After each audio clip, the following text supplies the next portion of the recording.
Poder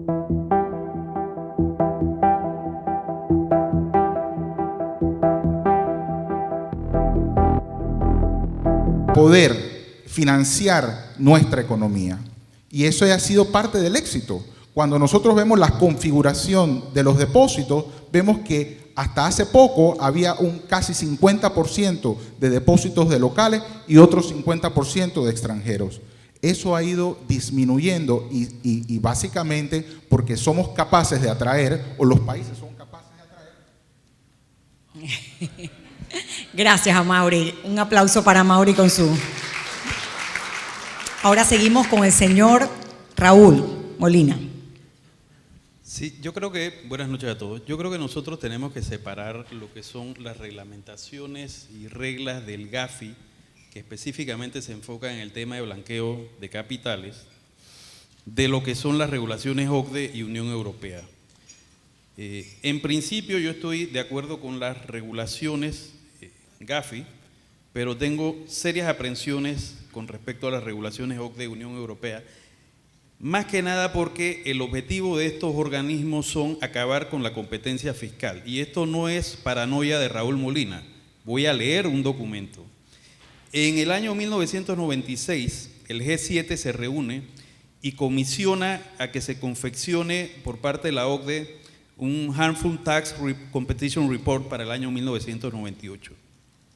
Voy a leer parte de lo que se dijo en ese entonces. Para contrarrestar los efectos distorsionadores de la competencia fiscal dañina sobre las decisiones de inversión y financieras y sus consecuencias sobre las bases impositivas nacionales, y emitir un reporte en 1998.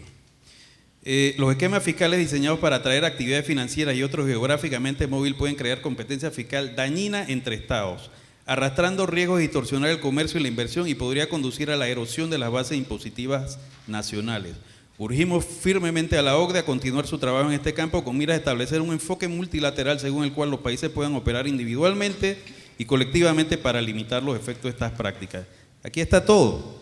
De lo que se trata específicamente es de eliminar vía regulaciones la competencia fiscal entre estados. Eso es simple y sencillamente lo que nosotros enfrentamos y lamento que no lo hayamos entendido como país. Y mientras no lo entendamos, seguiremos sufriendo las consecuencias de este acoso por parte de la Unión Europea y de la OCDE. Gracias, gracias Raúl. Y vamos a terminar con Blanca Pavón, Maruquel Pavón, para ver con qué, la melliza, para ver cuáles son tus comentarios sobre el tema de las listas grises, Blanca. Buenas noches. ¿Qué diga Maruquel? Buenas noches a todos. Primero debo hacer una declaración formal.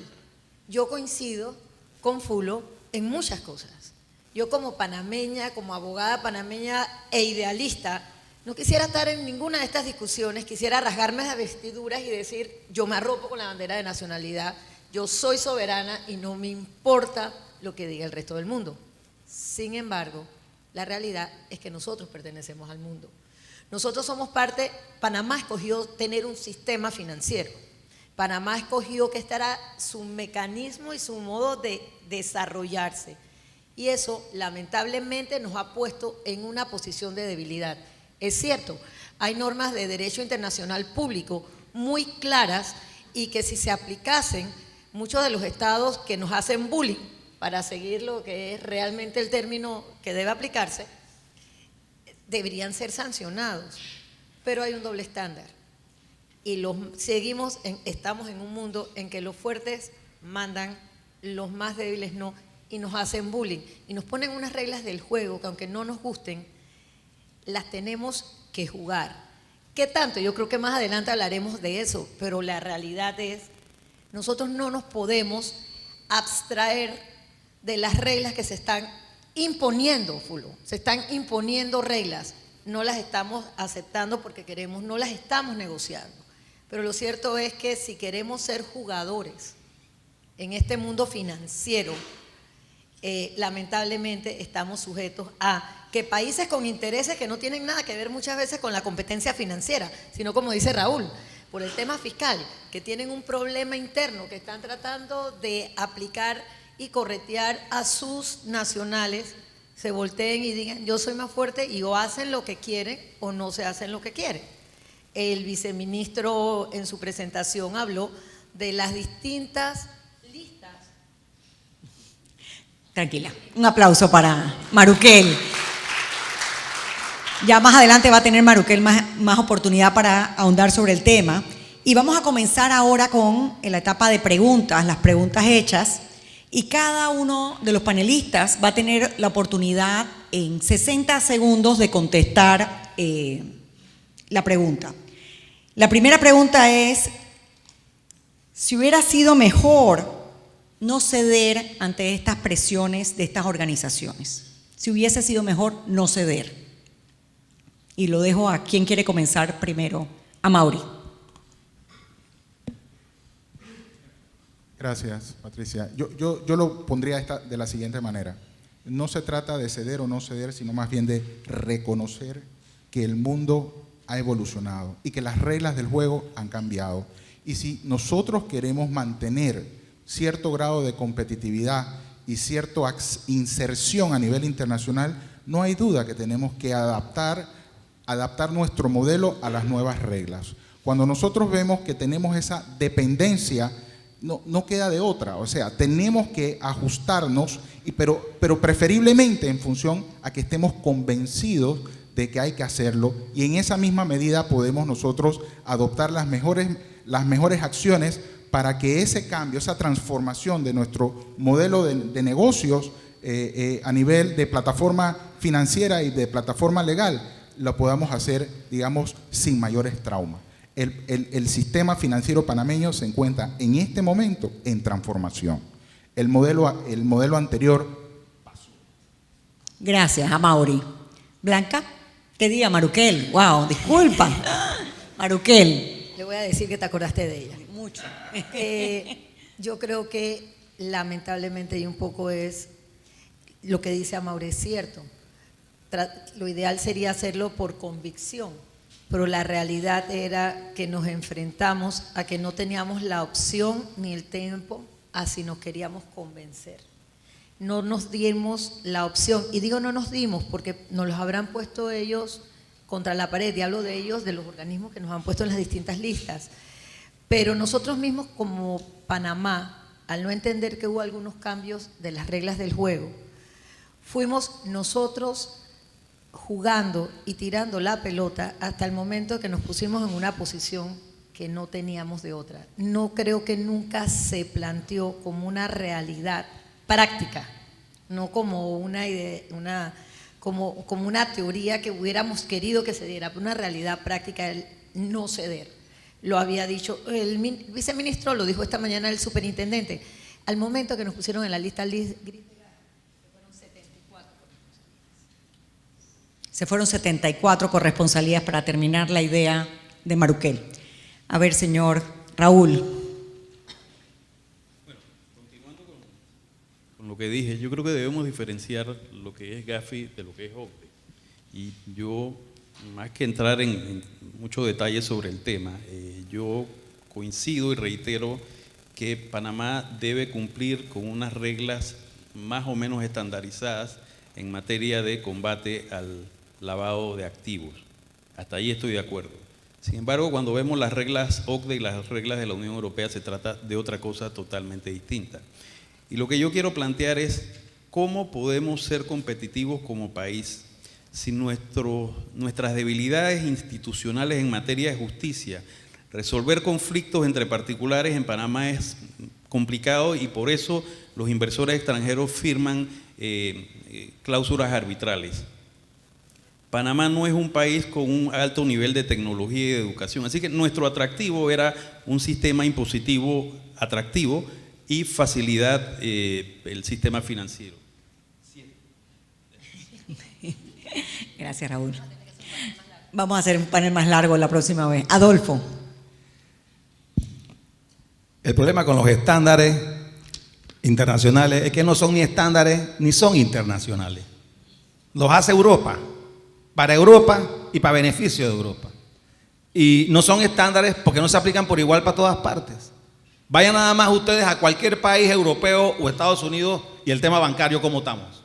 Donde en otro país del mundo hay una intendencia de sujetos no financieros que hasta las agencias de carros, joyería y cuidado que hasta los vendedores de raspados tienen que hacer regulaciones de antilavado de dinero. No hay en ningún otro país. Ese es el problema cuando queremos jugar no por el derecho internacional, reconocido internacionalmente, sino por estándares. 92 países han sido revisados por Europa. 92. ¿Quiénes son ellos para revisar 92 países? No estamos solos en este juego. Ese es el otro problema. Y la tercera negación es que si partimos de la premisa de que los países grandes pueden hacer con los chiquitos lo que les da la gana, que para evitar eso precisamente se hizo el derecho internacional que no queremos aplicar. Entonces, señores, la pregunta es, ¿queremos ser independientes o no lo queremos ser? Porque si la cosa es así, da mi pasaporte gringo, yo no tengo ningún problema.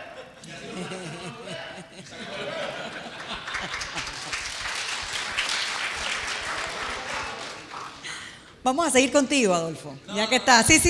Vamos a seguir contigo porque esta pregunta que viene. Me está boleando. No, para nada. Esta pregunta. Es un abuso. No. Esta pregunta creo que es muy interesante comenzar contigo. Que dice: ¿sociedades anónimas, vehículo ventajoso o instrumento nocivo? Las sociedades anónimas, si no fuera por las sociedades anónimas, el mundo no sería como hoy en día porque es un vehículo de inversión y que facilita la inversión. Así de sencillo, ¿no? Y ya que vamos a hablar en temas de sociedades anónimas, Panamá, no hay un país en el mundo que haya tenido regulaciones tan rigurosas como Panamá en temas de sociedades anónimas. Fuimos el primer país en el año 94 de imponer, de establecer medidas de conocer al cliente. Tú no me dejarás mentir. En el año 94, Estados Unidos al día de hoy no la tiene. Y los países europeos tampoco. Ingresamos al grupo EMO en el año 95. Panamá eliminó las cuentas secretas en los años 90, si no me equivoco, yo creo también, cosa que no se ha hecho en otros países. Estados Unidos nos obligaron a implementar la evasión fiscal y hacerla precedente al lavado de dinero, que ese era el problema, precedente al lavado, y Estados Unidos no lo tiene. Entonces ese es el problema. Ahora, si la posición nuestra va a ser que nosotros como nuestra soberanía, como país, va a depender si nos ponemos una extranjera, queremos ser independientes o no queremos ser. Gracias, Adolfo. Y creo que le estabas hablando a Mauri, así que a Mauri estabas hablando, así que vamos a pasarle el micrófono a Mauri para ver qué tiene que decirnos del tema. No, muy cortito. En realidad, las sociedades anónimas continuarán siendo un extraordinario vehículo jurídico con una aplicabilidad práctica particularmente para el mundo corporativo. Eso es así. Y Panamá ha tenido muchísimo éxito en ese sentido. Bueno, obviamente la realidad es otra hoy día. Y una de las cosas más importantes, Fulo, es que, digamos, y que afecta principalmente al sector financiero y al sector, digamos, de servicios internacionales, es un tema de reputación.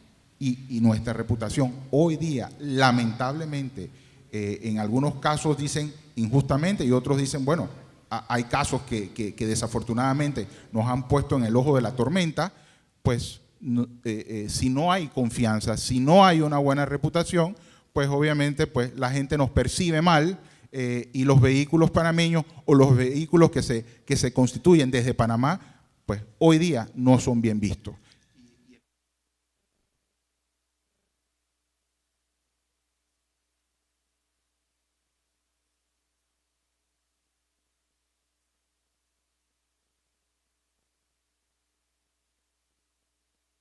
Se ha ido al piso. Aquí se acá. A ver, señor. Sí. Señor Raúl.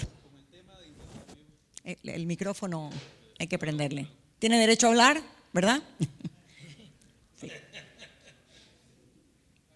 Sí. ¿Ahora sí? No, pásame este de acá. Gracias. Sabotaje. Mentira. Bueno, con el tema de intercambio de información automática firmado por Panamá, yo tengo serias aprensiones. Primero, porque eso viola el derecho a la privacidad. Y si vamos a hablar de transparencia, transparencia es la que deben los gobernantes a los ciudadanos y no al revés. en materia de obligación de suministrar información, de acuerdo a nuestra Constitución y incluso el antecedente es la Constitución americana, la Cuarta Enmienda, eso solamente es exigible ante el requerimiento de un juez dentro de un proceso judicial.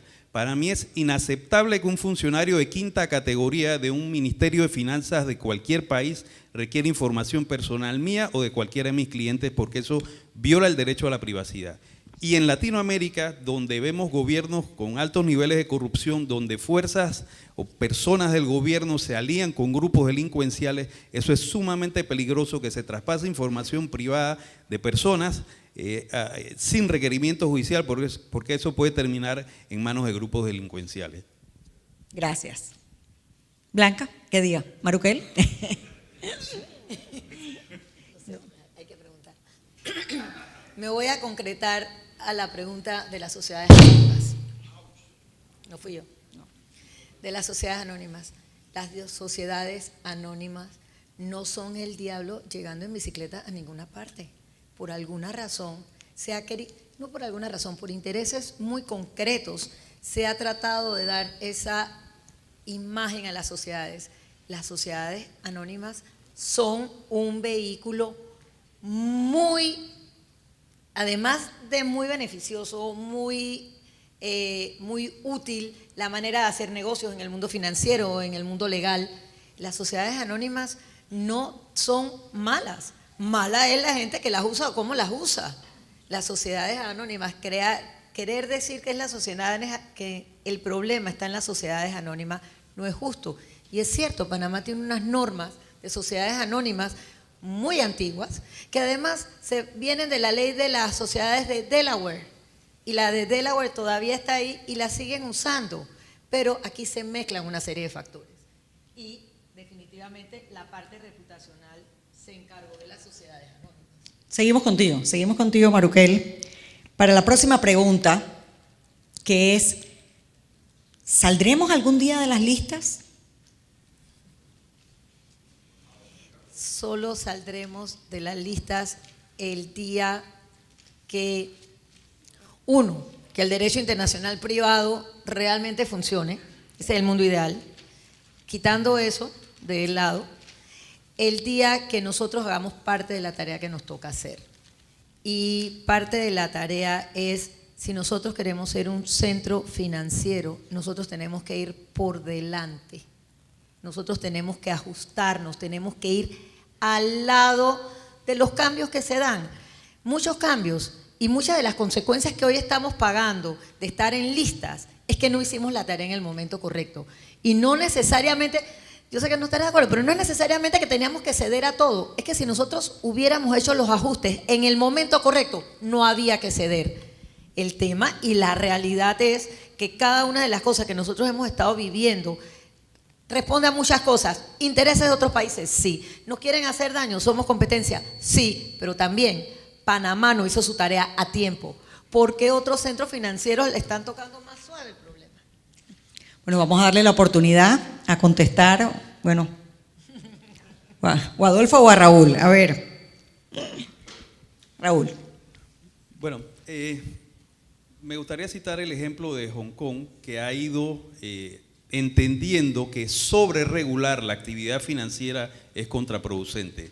Y cuando pasamos de un periodo de aproximadamente 3 meses para poder abrir una cuenta bancaria, nos damos cuenta de que se nos ha ido la mano en pollo, como se dice popularmente.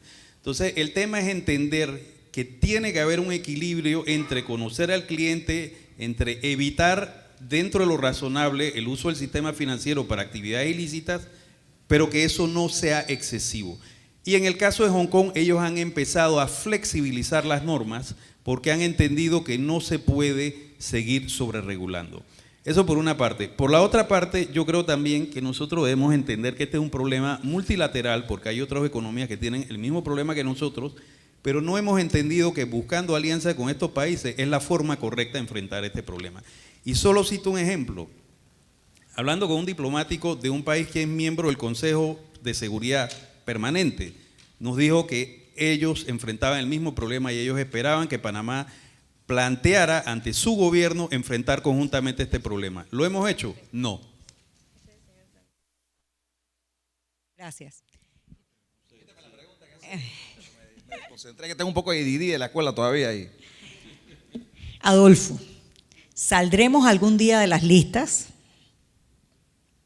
Bueno, yo en el periódico ayer, mi amigo Jan Castillero, que es uno de los negociadores, gran abogado y gran amigo, pareciera que dice que no, porque aquí dice, nosotros no nos debe extrañar que el país esté constantemente sometido a evaluaciones y al escrutinio de los organismos reguladores internacionales y de los organismos para la cooperación económica. O sea, que esto es una cosa que va a ser permanente.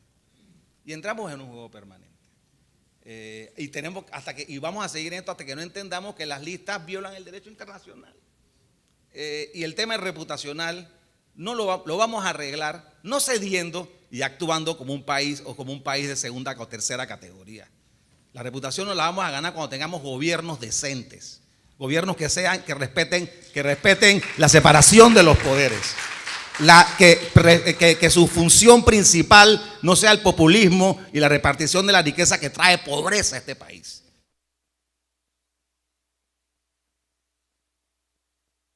Y así.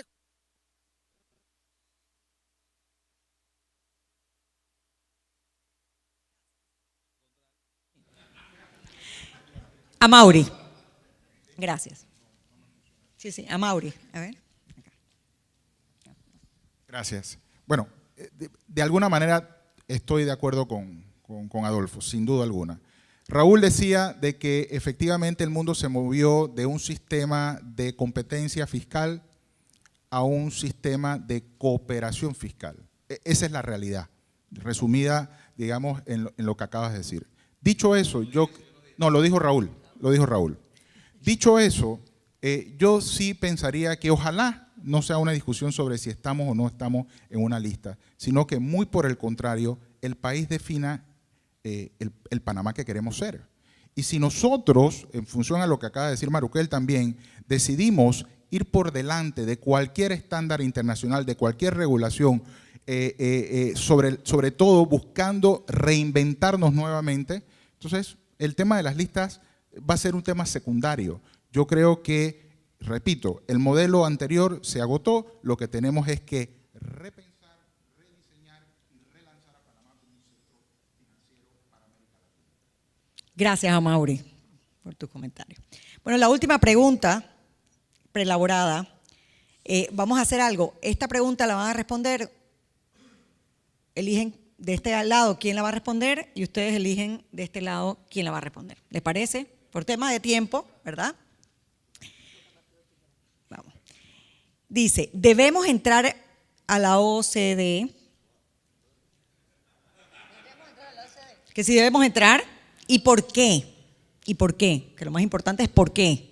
A ver, ¿quién de este lado? A ver, Maruquel. Primero, entrar a la OSD significa sí ir caminando de aquí hasta el Nazareno en rodillas. Digo, francamente, si queremos entrar, ojalá no tengamos que entrar. Y es verdad, hay dos organismos y vale la pena lo que dice Raúl. Gafi y OSD tienen dos funciones y dos objetivos completamente diferentes.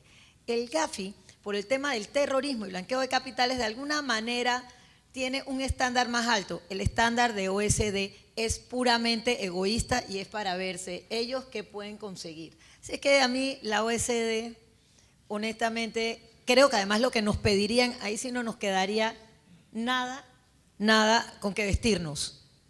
La verdad, mi opinión, si nos van a llevar allá, ahí la manera de evitarlo es lo que dice Raúl. Unidos se hace la fuerza. Si es cierto, si todos los países que nos vemos realmente bulliados nos aliamos y además nos aliamos con grandes. 32 países que han estado listos. Claro, pero nadie se atreve porque al final. Panamá deberá liderar ese movimiento. Te dan con la piedra en la cabeza. Panamá deberá liderar ese movimiento. De acuerdo.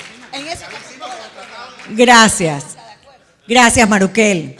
¿Y quién va a contestar del lado de acá? A ver, Raúl. Bueno, definitivamente que no. Nosotros no tenemos absolutamente nada que hacer en la OCDE. Y como dice Fulo y como dice Maruquel, la OCDE tiene unos objetivos muy puntuales que no se alinean y no coinciden absolutamente en nada con los objetivos de Panamá. Como he reiterado, con el Gafi hay unos objetivos que pueden coincidir, pero nosotros tenemos que tener claro los intereses nacionales. Aquí lo que debemos entender, como dice Adolfo, es que hay 92 países que han entrado en lista de la OCDE. Nosotros ya llevamos como país un movimiento en la década del 70 para la renegociación de los tratados del Canal de Panamá. Ese es el mismo tipo de estrategia que debemos utilizar para enfrentar a la OCDE. Y estamos hablando de países del Caribe que tienen economías de servicio parecidas a la nuestra. Corea del Sur, que es una potencia económica a nivel mundial, China, Hong Kong, que es China, y Estados Unidos, con los cambios que ha introducido el presidente Trump, pueden ser aliados naturales de Panamá. En el caso de China, China enfrenta los mismos problemas que enfrentamos nosotros por el tema de PEPS y de precio de referencia con la Unión Europea. Así que ahí tenemos un aliado. ¿Hemos conversado al respecto con estos países? No. Y ahí hay una oportunidad que estamos desperdiciando. Gracias, Raúl. 10 segundos. A ver. La OECD, lo gracioso de la OECD, Estados Unidos no forma parte de la OECD, pero Estados Unidos le da el 23% del presupuesto de la OECD. Pero le da el 23% del presupuesto. ¿Por qué? Estados Unidos dijo, yo tengo FATCA. La OECD se copió de FATCA y dijo, yo tengo FATCA, yo hago lo que yo quiero y ni siquiera voy a hacer lo que la OECD quiere. Así que yo lo que aspiraría algún día es que la OECD le quitaran ese 23% de presupuesto. Hasta ahí llegaría. No son derecho internacional y por eso hay ese peloteo. Hay ese peloteo, yo no te reconozco y tú no me reconoces. Bueno, un aplauso para este super panel.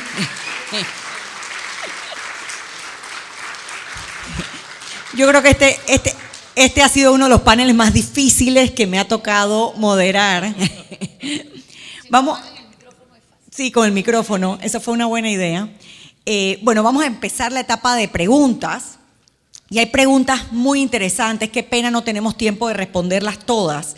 Pero vamos a escoger 3 preguntas y lo que hacemos es que 2 personas responden, 2 personas se ofrecen para responder las preguntas. Y la primera que tenemos aquí, que me parece una pregunta muy interesante. Me perdieron los lentes y así no leo. Sin lentes no leo nada. Dice, ¿qué opina de cómo Panamá ha atendido el tema de la mala reputación generada por los Panama Papers? Repito, ¿qué opinan de cómo Panamá ha atendido el tema de la mala reputación generada con los Panama Papers? ¿Quién se ofrece a responder la pregunta? A ver, Raúl. En primer lugar, la información divulgada por los Panama Papers es información obtenida de manera ilegal. Y no lo digo yo, lo mismo lo dijo la misma ISIC, la cuestión esta de periodistas de investigación, pero el consorcio de periodistas de investigación. Pero yo voy más allá de eso. La Unión Europea emitió en el Parlamento Europeo en 1993 un código deontológico, o sea, un código de ética para la profesión periodística. Hay varios puntos. Yo quiero leer 2 puntos nada más. El punto 25. En el ejercicio del periodismo, el fin no justifica los medios, por lo que la información deberá ser obtenida a través de medios legales y éticos. Los mismos medios que divulgaron esta información dijeron que había sido obtenida de manera ilegal. El gobierno de la República de Panamá ha cedido a este chantaje que viene de medios europeos y en el cual se montó la Unión Europea para chantajear a Panamá. Y yo creo que ahí estuvo nuestro primer error. Como país nosotros debimos defender enérgicamente no a la firma Mossack y Fonseca, sino a los miles de ciudadanos panameños y extranjeros que fueron objeto de un ultraje a su vida privada por parte de este robo de información. ¿Hicimos algo de eso? No. Corrimos a acceder a todo lo que nos pidieron y ahí están las consecuencias de ese error. Gracias, Raúl. Maruquel, Amaury, a ver. Sí, sobre ese punto sí creo que efectivamente Panamá no ha hecho una tarea efectiva. Ciertamente que el mundo y sobre todo quienes se les ocurre señalarnos, que son mucha gente, buscarían más que de darles una historia, ver que efectivamente el país se ha ido moviendo en la dirección correcta. Y desde mi punto de vista, el gobierno actual algunos dicen ha cedido, pero yo creo que ha hecho las tareas que correspondían hacer, desafortunadamente en un tiempo no deseado, producto de escándalos internacionales como lo que ya hemos hablado aquí. Pero aunque se han hecho esfuerzos, recientemente la semana pasada estuvo el superintendente de bancos con otros superintendentes explicando en Europa precisamente lo que se ha hecho, explicando todas las tareas que se han hecho. Todavía hay un resabio y poder darle la vuelta a la reputación negativa que hoy día tiene el país no es algo que vamos a poder ver en el corto plazo, desafortunadamente. Creo que la próxima administración, a partir de julio, debe diseñar una estrategia comunicacional y una estrategia de lobby, y creo que en función a lo que dijo Raúl, necesitamos aliados. En este momento estamos solos. No tenemos realmente personas que apoyen nuestra causa, que al final, como dice Fulo, es la causa de 92 países, ¿no? Con la única diferencia que nosotros ciertamente no somos una islita del Caribe, somos una economía real, de verdad, y los bancos son de carne y hueso, ahí están. Gracias, Amaury. Y seguimos entonces, siguiendo ese hilo, seguimos con esta pregunta. ¿Somos o no somos un paraíso fiscal? ¿Somos o no somos Voy a empezar un paraíso fiscal? Contestando así, no somos un paraíso fiscal. Panamá no es un paraíso fiscal.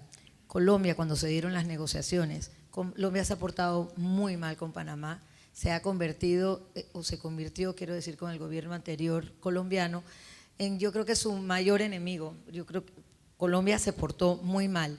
Y Colombia en una mesa dijo, es que Panamá es paraíso fiscal, y leyeron las características que definen un paraíso fiscal. Y de allí partimos. La respuesta de ellos fue, Panamá no es un paraíso fiscal, está claramente definido. Panamá tiene sustancia. Panamá no es una islita del Caribe. Panamá es un país que presta servicios, que genera riquezas. Panamá no es un paraíso fiscal. Gracias, Maruquel. Me imagino que Adolfo quiere contestar. Déjame esta pregunta. pensarlo para ver qué voy a decir. A ver, tienes, Mira, yo te voy a decir. tienes 60 segundos. No, ¿qué importa si somos un paraíso fiscal? Yo no sé si lo somos. Lo que yo sí sé que no soy es un infierno fiscal como los europeos. ¿No? Yo no quiero ser un infierno fiscal como ellos. Pero lo que sí te puedo decir es que, porque al final el término infierno fiscal o paraíso fiscal no entra dentro del jargón del derecho internacional, eso no existe. Ahora bien, ¿a dónde uno quiere vivir? ¿En un paraíso o un infierno? En cualquiera que sea. Entonces, no nos dejemos achicalar porque nos dicen así, simplemente eso es irrelevante, pero hemos sido tan incompetentes que todavía el Banco Mundial nos cataloga en el puesto 174 o 120 y pico como los países que peor trámite tiene para pagar impuestos. O sea que somos un infierno fiscal para adentro, pero para afuera somos un paraíso fiscal. Mira qué clase de injusticia y de paradoja y de incompetencia nuestra. Entonces, eso no importa. Yo lo que no quiero ser es un infierno fiscal. Paraíso, 32% de impuestos sobre la renta, somos un paraíso. ¿No? Aquí pagamos impuestos de inmuebles 2%, hasta hace poco el más alto en Latinoamérica, y todavía sigue siendo el más alto en Latinoamérica y del mundo. ¿No? Somos un paraíso fiscal. Yo no sé, a mí no me importa que me digan eso. Pero yo no quiero ser un infierno como los europeos, y mucho menos como Francia, ¿no? Que es 80% de impuestos sobre la renta. ¿Ustedes quieren eso? Gracias. Bueno, y como última pregunta, para aterrizar sobre algo tangible y qué podemos hacer, ¿verdad? Si hoy los puedo convertir a cualquiera de ustedes en el ministro que le toca negociar con estos organismos internacionales, mencionen 3 cosas que harían como ha hecho este gobierno y qué harían diferente. No 3 cosas, ¿qué cosas harían como se ha hecho ahora y qué cosas harían diferente? Y eso les voy a dar la oportunidad a que cada uno conteste porque es la última pregunta. ¿Quién quiere empezar? A ver, en orden. Bueno, ciertamente queda claro que coincido de alguna manera con las acciones que ha tomado esta administración para poder digamos, moverse en la dirección correcta. En lo que yo siento que esta administración, la anterior y la anterior, han establecido una estrategia, digamos, de gobierno de 5 años, de muy corto plazo. Yo creo que en la medida que nosotros definamos el Panamá que queremos ser, el tipo de servicios que queremos prestar, la demanda al mercado que nosotros naturalmente servimos está necesitando, en esa misma medida podemos nosotros definir cuáles son esos nuevos y renovados productos y servicios, de forma tal de no estar pensando en temas de listas, no estar pensando en temas de imposiciones, sino, como dije al principio, convencidos que para llegar a ese punto no es solamente cumplir con estos requerimientos que nos han sido de alguna manera impuestos, sino más bien definir con mucha claridad el Panamá que queremos ser. Y estamos a tiempo de hacer los cambios. Gracias, Amaury. En resumen, definir el Panamá que queremos ser. Maruquel. Luego de definir el Panamá que queremos ser, hay que buscar a los aliados correctos, 1, y 2, tomar las medidas efectivas por delante, no esperar que se nos impongan. Hasta ahora nosotros, y no precisamente, quizás porque esto no ha sido un tema de política país, hemos vivido de sobresalto en sobresalto, un gobierno diciéndole, tiro la pelota para que lo apañe el otro. Creo que tenemos que establecer el Panamá que queremos ser, tener aliados y escribir la ruta. Y seguir nuestra ruta, no dejar que se nos impongan. Y siempre se nos va a imponer si nosotros no tenemos ruta. Y yo creo que hasta ahora nosotros no hemos definido por aquí vamos. Gracias, gracias. Definir el Panamá que queremos ser y definir la ruta. Y los aliados que vamos a tener. Yo creo que bajo situaciones de estrés, lo menos recomendable es actuar reactivamente y entrar en pánico. Y yo siento que Panamá ha actuado reactivamente y hemos entrado en pánico bajo las agresiones de las listas negras, principalmente de la OCDE y la Unión Europea. ¿Qué debemos hacer? Bueno, forjar alianzas internacionales en este tema. Hay 92 países que están en listas negras de la OCDE y no es sensato esperar que hagamos alianza con los 92, pero con muchos de esos países, incluso varios de ellos dentro de las 10 primeras economías del mundo, son aliados potenciales de Panamá, porque, como lo dije, funcionarios diplomáticos de algunos de ellos nos lo han manifestado. En segundo lugar, yo creo que Panamá debe formar un gabinete de expertos en el tema y ya ir pensando medidas de retaliación concretas contra países determinados. X país nos agrede, aquí está la medida de retaliación, o sea, que el país se dé a respetar. Y un ejemplo básico de eso, el país que más nos ha agredido es Francia, y nosotros compramos trenes del metro fabricados por una empresa francesa. Es un absurdo y un despropósito total. No tiene sentido. Gracias, Raúl. Muchas gracias. Yo creo que lo primero que debiéramos haber hecho es dar la cara, sin miedo, sin complejos, porque del lado nuestro está el derecho internacional y la razón, y no la dimos. Aceptamos todo lo que nos dijeron. Segundo, como dijo mi amigo, buscar apoyo, ¿no? Hay 92 países y no menospreciemos las islitas del Caribe que ya resolvieron el problema de la corresponsalidad bancaria por medio de blockchain y nosotros todavía estamos peleando con un negocio de corresponsabilidad que ya es pasado y estamos aterrados por la corresponsabilidad. Que se vayan, entremos a blockchain. Y tercero, utilizando el derecho internacional público, yo he dicho que las listas son en contra del derecho internacional público, pero el derecho internacional público le otorga a cada país el derecho a la reciprocidad. Así que yo creo que una medida de retorsión tiene que ser, es poner una lista, tener una lista y empezar a utilizar el canal como punto de fuerza, así como los árabes usan el petróleo, como los Estados Unidos usan la lista OFAC, y el que me pone en una lista, yo lo pongo en una lista y pues bueno, no lo voy a dejar que puede pasar, pero va a tener que pagar un 50%, un 70% más, y si no lo quiere pagar, se va para cabo de horno. Y esa lista se estaría respaldada por el derecho internacional en base al principio de la retaliación y la reciprocidad. No lo queremos hacer y entonces estamos de tumbo en tumbo, de lista en lista, Y siendo un país catalogado, porque así somos vistos en el extranjero lamentablemente, y yo lo digo con el dolor de mi alma, como un país de tercera categoría, como un país de personas con bajísima autoestima. El problema no es que nos digan que seamos país bananero, el problema es que no lo creamos. Y nosotros nos lo estamos creyendo de la forma en que estamos actuando. Y mientras no cambiemos nuestra esclavitud mental, no vamos a resolver este problema. Es mi criterio. Gracias, Adolfo. Un aplauso a este panel. Yo me quedo con el pensamiento de que, y creo que todos están de acuerdo, que hay que definir qué país queremos ser.